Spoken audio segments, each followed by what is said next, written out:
Happy Monday. Guess what time it is? It's time to get your brain massaged. I found some more cool audio books for you guys to check out, and we're going to hop right into it. The first book is called Powder Blue. The author of this book is Brandy Johnson. Okay, the book is narrated by Ellis Park. It's an urban fiction read with an average rating of 4.4 out of 5 stars. Before we jump into the audio sample, let's check out what one of the reviewers had to say. Tiffany says, great read. Now I'm looking for the sequel. I enjoyed every character. Blue really played her part. So let's check out what this Blue is all about. Here it is, without further ado. Powder Blue by Brandy Johnson. Let's check it out. What an ounce? Huh? I asked, confused. Quit looking stupid and go tell her what I said, he said, stepping in, closing the door behind him. As I walked away, I heard Bart mumbling. Stacy shouldn't be letting no little ass kid do her job, old dumb bitch. That's how she got busted the last time. I continued to walk back towards my mom's room, keeping what Bart just said to myself, because I knew if I told her, she'd be on Bart's ass like back pockets. All these fiends and these niggas around the hood knew my mama didn't play. That's why they never tried to fuck her over, because they knew she would pop a nigga in a heartbeat if they ever tried to cross her. What some people would sleep to was me and my brother were both born while my mama was locked up in a penitentiary. My aunt Shanikin, before she had passed away, used to tell us that my brother was a felonious assault baby and I was a drug possession baby. That was just a few of the cases my mama had caught during her 15-year stint she spent in and out of the joint. I stepped over the puddle of vomit and knocked on my mama's door again. Mama! What? She snapped. He said he want a quarter ounce. Alright, she said, still refusing to get up off the dick long enough to handle her own business. Blue, are you listening to me? She yelled from the other side of the door. Yes, ma'am, I answered. Go look under the kitchen sink. There's a carton of Epsom salt. Open it up and give him only one ball out of there. You hear me? Only give him one, she repeated. Yes, ma'am, I replied before turning to walk away. I couldn't believe that I was getting to actually make my first drug transaction at the age of 15. I was super excited as I walked into the kitchen and did what my mother had told me to do. I followed her directions carefully because I wanted to show her that I wasn't a little girl anymore and was ready to get into the dope game for myself. I pulled out a clump of white stuff from the Epsom salt box the size of a golf ball, examined it for a few seconds before walking back into the living room and sticking my hand out. What you got your hand out for? Bart asked. Give me the money first, I said in a demanding tone. The last thing I needed was for this fiend to run off without giving me my money. I would never hear the end of it. I ain't gonna try to beat you out of no money, Bart fussed as he handed me $125. I really couldn't add all that well, but one thing my mama made sure of was me and my brother knew how to count and add money, so nobody could ever beat us out of any. It wasn't like I was dumb. I just didn't take the time to learn anything in school whenever I decided to go. I had other shit to do, like hanging on the block with my older brother and his sexy-ass best friend Buds, or kicking it with my girls Nikki and Sierra. One thing for sure, and two for certain, sitting in somebody's classroom was the last thing on my mind. Alright, tell your mama I might be back later on, Bart said, before turning to walk back out the door. Without responding, I closed the door behind him, put the chain on, and headed off to my room to count my money. The feeling I got from my first drug deal had me feeling on top of the world. It was easy as hell. If handing a motherfucker some crack and then giving me my money was all I had to do in this dope game, I was 100% sure I could do this shit for a living with no problem. Whoa, I just made my first $125, I thought with a smile as I recounted my money. The sound of my mama's heavy footsteps coming down the hall startled me. Blue, where's my money? She busted in my room and yelled. But mama, I just made this all by myself, I said in grimace. Girl, you better give me my shit or I'ma stick my foot down your narrow ass, she warned. My mama played about a lot of things, but her money damn sure wasn't one of them, so I couldn't do anything at this point but give her the shit. I can't believe your ass trying to keep my damn money. My mama ranted as she counted her money, stuck it in her robe pocket, and headed out the room. And bring your ass out here and clean that damn shit from in front of my bedroom door. I almost stepped in it. But I'm the one who sold Bart the stuff, I argued as I followed her. So rightfully the money belongs to me. My mama stopped dead in her tracks and turned to face me. My first thought was she was about to haul off and slap the shit out of me. But to my surprise, she pulled a wad of money out of her robe pocket and peeled off a bill. Here, she said, shoving a $5 bill in my hand. I looked at the money as if it was a foreign object. $5, I frowned. This all you gonna give me? If you don't want it, give it back, she said, and headed into the kitchen. I looked around the living room and instantly got a straight attitude. Now everybody want to get their asses up, smelling like old sex and stale pizza, I said, frowning while looking at Troy and my older brother Miguel as they both sat on the couch eating a bowl of cereal like two fat-ass pigs. Troy told me Mama let you serve your first hike. Okay, first off, since Blue appears to be a female character, I kind of feel as though the book should have been narrated by a female. Okay? Second off, how is it that this is a 15-year-old who says that he barely knew how to count at 15? That's very interesting. But nevertheless, you guys check this book out. The average rating for this book is 4.4 out of 5 stars. So it must be a pretty good read, you know. Everybody rates books according to what their taste is in books. So you can't always look at the ratings, but sometimes the ratings will give you an idea of what to expect from the book. But again, you guys, check it out. That's very interesting. We're going to move right along to the next book. All right, next up is a book titled A Plus Size Diva, The Beginning. The author of this book is Brenda Hampton. The book is narrated by D.S. Van Yell. It's an urban fiction read with all 5-star review. Before we get into it, let's check out what one of the reviewers of this book had to say. So, we have Miss G, who says, excellent, great read. There was never a dull moment. This book has everything in it. Action, love, hate, fear, acceptance, sex, love-making. Simply a page-turner. Well, let's check it out for ourselves. A Plus Size Diva. Here we go. I picked up my cup of coffee, and instead of taking it into his office with me, I sipped from the cup, smiling about my devious thoughts of tossing the coffee at him. I then placed the cup on my desk and straightened my gray-fitted skirt, which was glued to my healthy curves. Healthy. I flattened the wrinkles on the front and made sure that the silver buttons were buttoned on my rosy red blouse, which squeezed my size 40 double D's. Sometimes Mr. Wright complained about my attire. To him, as a full-figured woman, I dressed too sexily, bringing unwarranted attention. And if anyone stopped at my desk to pay me a compliment, that was a distraction. I consider myself a beautiful 40-year-old woman. I was confident about myself, and even though my breasts weren't as perky as they'd been before, and some cellulite was visible on my thighs, there wasn't much for me to complain about. The problem was I had an addiction to sweets. Sweet addiction or not, my body was well proportioned.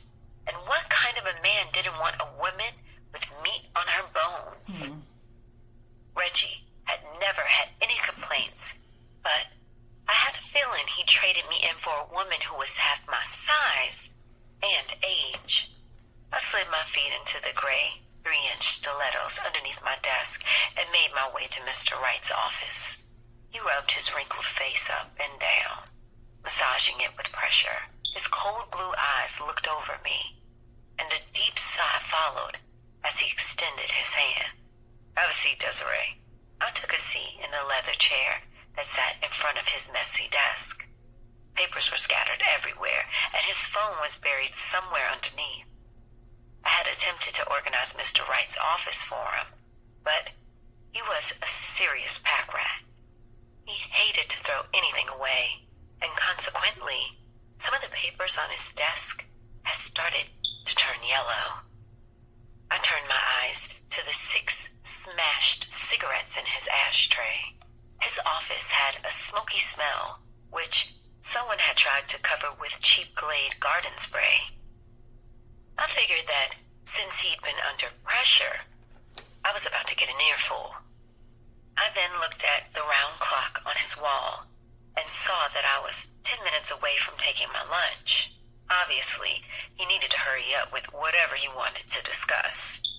Mr. Wright peeled the black framed glasses away from his face and then combed his fingers through his layered salt and pepper hair. "I need a vacation," he said, then yawned. "And when I get back, maybe my secretary, administrative assistant, will have all my letters typed for me. My office will be spotless, and I'll never be late for an appointment because she remembered to tell me." I had been through enough in my personal life. Mr. Wright adding to my misery wasn't going to benefit him in any way. No, I hadn't been giving this job my all, but he knew about my divorce from Reggie. He knew that my son had gone away to college, yet it seemed as if Mr. Wright wasn't willing to cut me any slack. I repositioned myself in the chair and crossed one of my moisturized legs over the other. It was best that I kept quiet. If I didn't have anything nice to say, I wasn't going to say anything at all.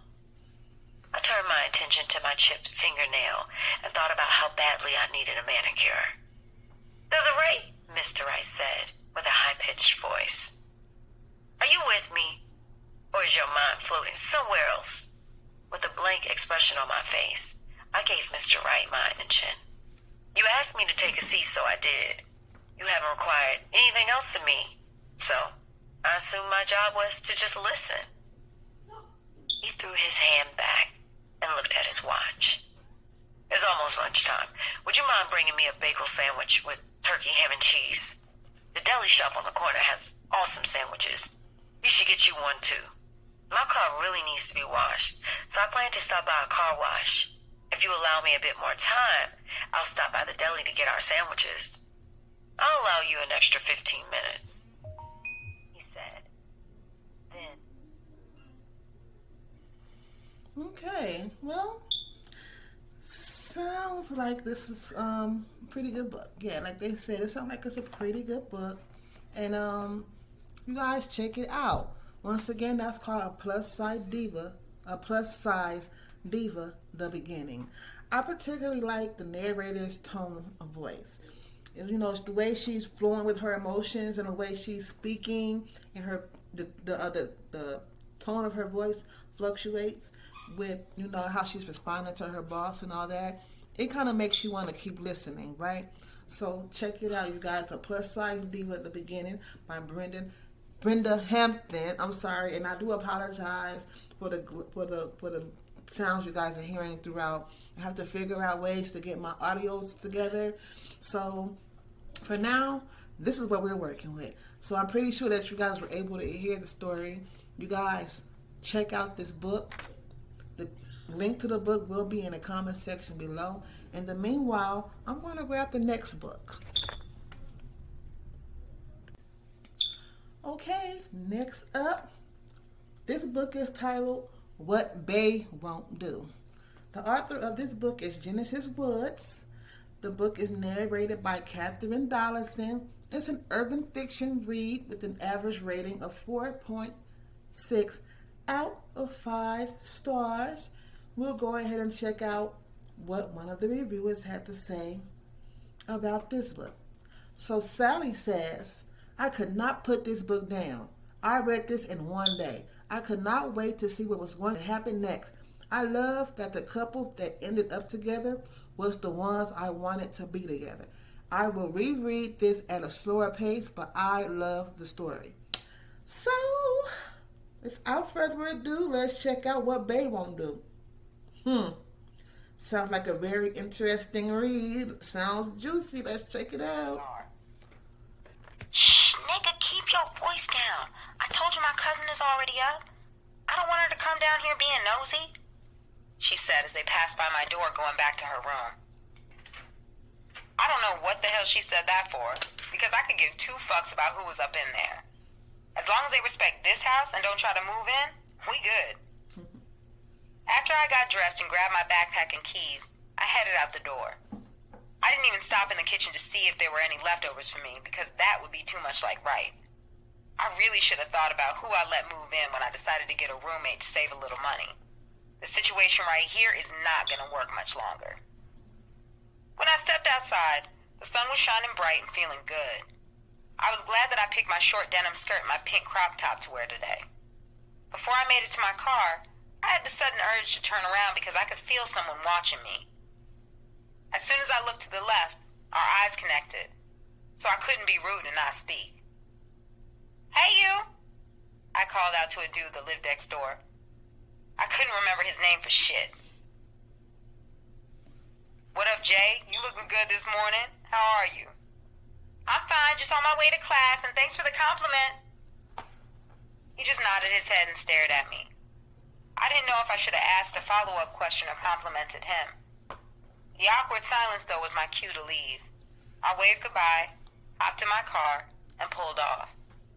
I was kind of embarrassed because he's told me his name a few times, and for some reason, I never remember it. Dante, Kevin, Ronnie, Bobby, Ricky, Mike. Oh, well. I'll ask him or his cousin Lil Ray again one day. One name I do remember, though, is Jerome. The way he had me screaming his shit last night, I bet the neighbors know it too.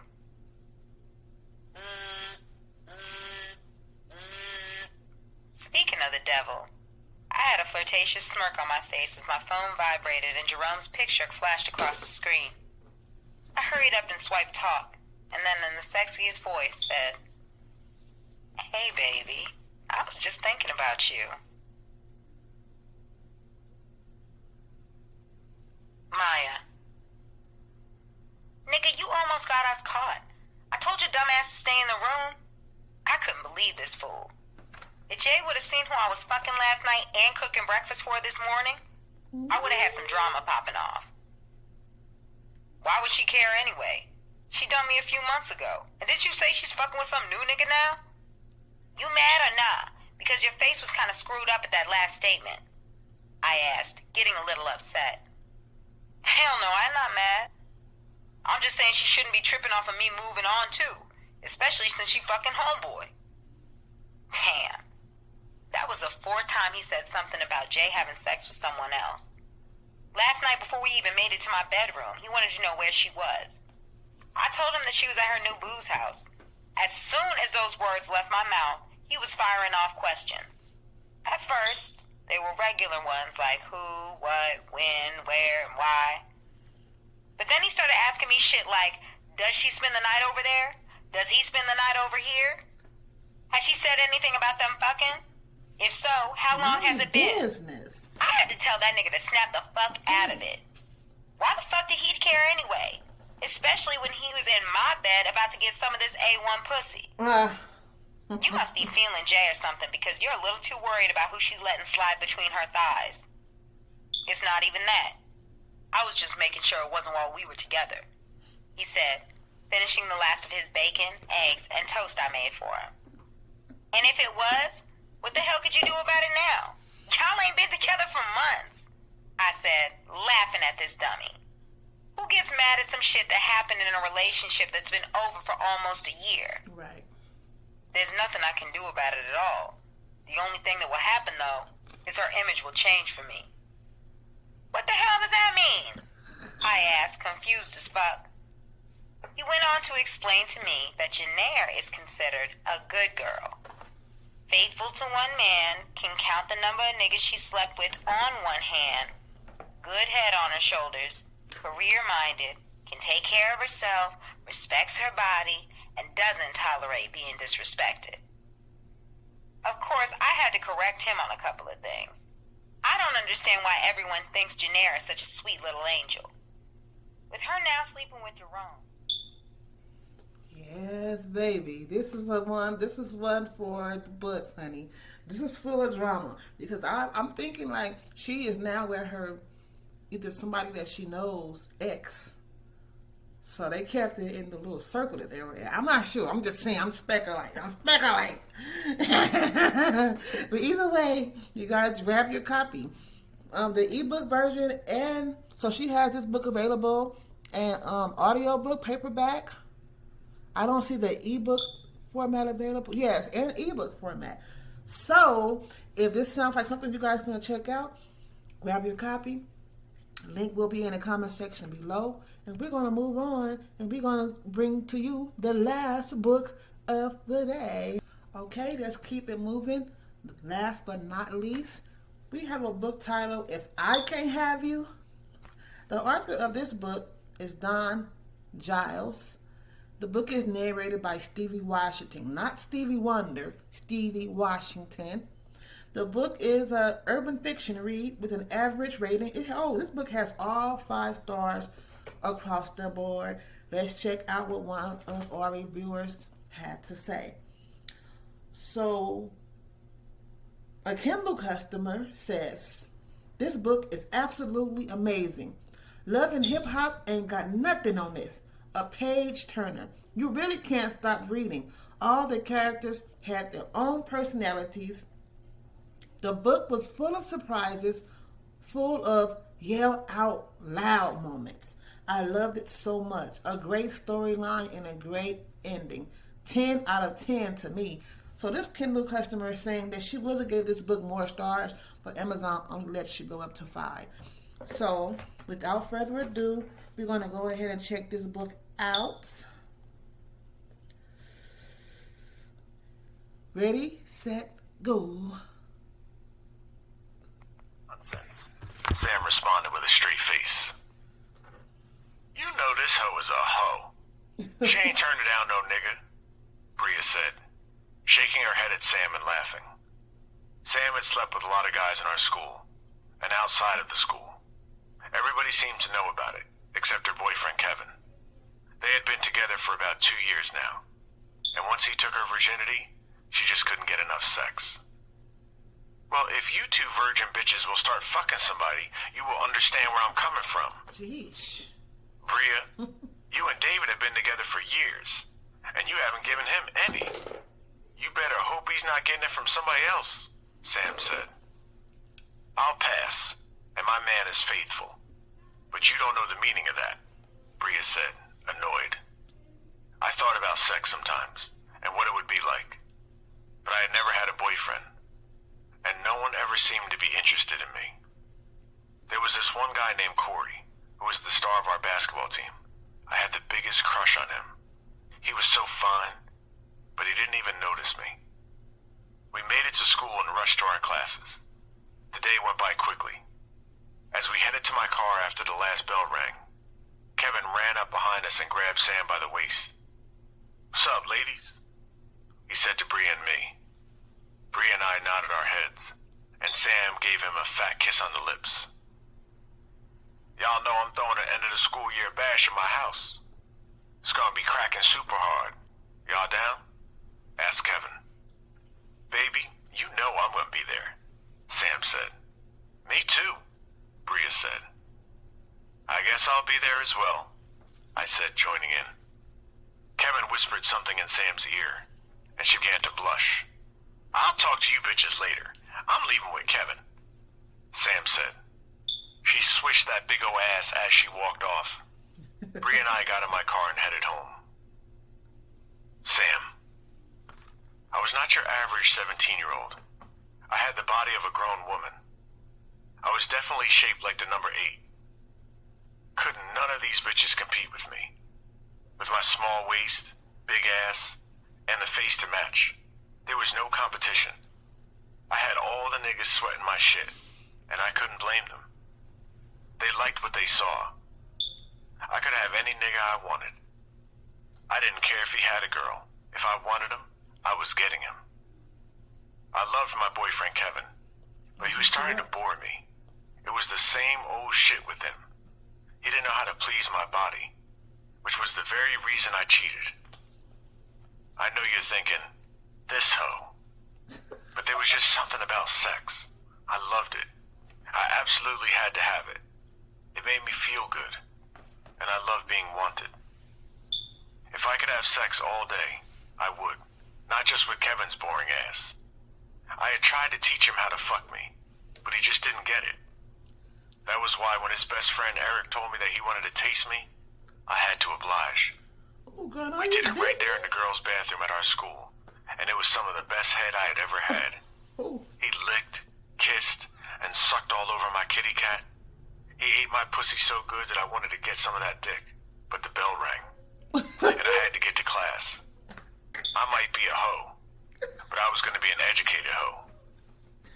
Eric kept calling and texting me, telling me that he wanted to finish what we started. I just might take him up on that offer. I got in the car with Kevin, and we headed to his house. When I was with my BFFs, he had whispered in my ear that he wanted to beat my pussy up, and my kitty cat had started to throb. Although Kevin's sex wasn't that great, I knew how to get myself off when I was with him. Corey was the best sex partner I had ever had. Yes, I'm talking about the Corey that my best friend Monique is in love with. She had the biggest crush on him since the 9th grade, but her fat ass had never made a move. Even if she had, that wouldn't stop me. Like I said, I get whomever I wanted, when I wanted them. I didn't care if he was my best friend's man. Just thinking about Corey's fine ass made me want to play with my kitty. Baby, let's try something different today. Let's park somewhere secluded and do it in the car. Kevin said. Okay, but where will we go? I said. Kevin thought he was the only man I'd ever been with. Granted, he took my... Baby. No. She's a self-proclaimed hoe. Sleeping with her friends, man, and their crushes. Honey, no. And then I want to go back and say, I mean, I'm noticing that, okay, I just believe that men should not be narrating books for female characters. It's like, it's more catchy when a book is narrated by the same sex of the character who's speaking. You understand? I'm not saying that Stevie Washington did not do a good job with narrating this book, but I think I would connect to the story better if a female had narrated this book, because this is a female character talking about how much of a hoe she is. And the man is just not pulling me into the story. I mean, he's pulling me in by way of the drama that's going to unfold. But as far as the connection with the character, I can't feel it. Not only am I not a hoe, but the tone, the voice, it's a male's voice, but it's a female character. But nevertheless, this book sounds like it's going to be juicy and full of... Now, that's why they said love and hip-hop ain't got nothing on this, honey. But it's going to go down. So, let's see. She has the Kindle version available. She has the paperback version available. And she has it available in audiobook format. So, there you go. For those of you who just like to read the book, there you go. You have the Kindle, the paperback, and the audio. Honey, I'm gonna, like I said, most of these books that I am sharing with you guys, I add them to my reading list. And when I get time, I go through and I read the book. And even if I don't have time to read the book, I am growing a team of readers who will read the book and review the books for my YouTube channel. My goal here is to get the world to read more. Although some of these books are not educational, they're just full of drama like a TV show, I still think that reading words is healthy for the brain. I think that getting into books and, turning away from social media, turning away from the electronic devices, and just liberating your mind and getting into a good book. I think I think it's good for the mind. That's why I call my show Mental Massage Mondays, because I want to encourage the world to read more. Whether it's an educational book, or it's a book full of drama, just read. Just get used to, just train yourself to getting connected with these different words. And yeah, honey, if I can't have you, it sounds like a confessional from a person. I wish it was, like I said, I wish the book was narrated by a female, but it's not. But nevertheless, sounds like a good book. And again, it has all 5 stars. So something about this book is good. Now, it sounds good. Like, this girl sounds like, I mean, she's coming out with the come out. And speaking of, my topic of the day for my YouTube channel is going to be on loyalty. So I'm going to use this book as a reference because I think it'll be a good kicker offer to the conversation that I'm going to have about loyalty. I want to take this time to thank you guys for tuning in, and I want you guys to grab your copy of any of these books, check them out, leave the author your honest review. These authors are putting a lot of work into these books, and I think they deserve recognition. Not only that, but I think you deserve to have your brain massage. I think you deserve to take your mind off of what's going on around you in your immediate environment, and you know, get into something else. You know, entertain yourself in other ways. You understand? So thank you guys again for tuning in. This has been your girl, Queen I'm Unique, aka Anita Tequila, for Mental Massage Mondays. If anyone checks out any of these books, please feel free to visit my YouTube channel at Queen I'm Unique and make your comment and let me know what you think. I'll be waiting to hear from you. I sure will. I'll be waiting to hear from you. Until next time, love, peace, and soul.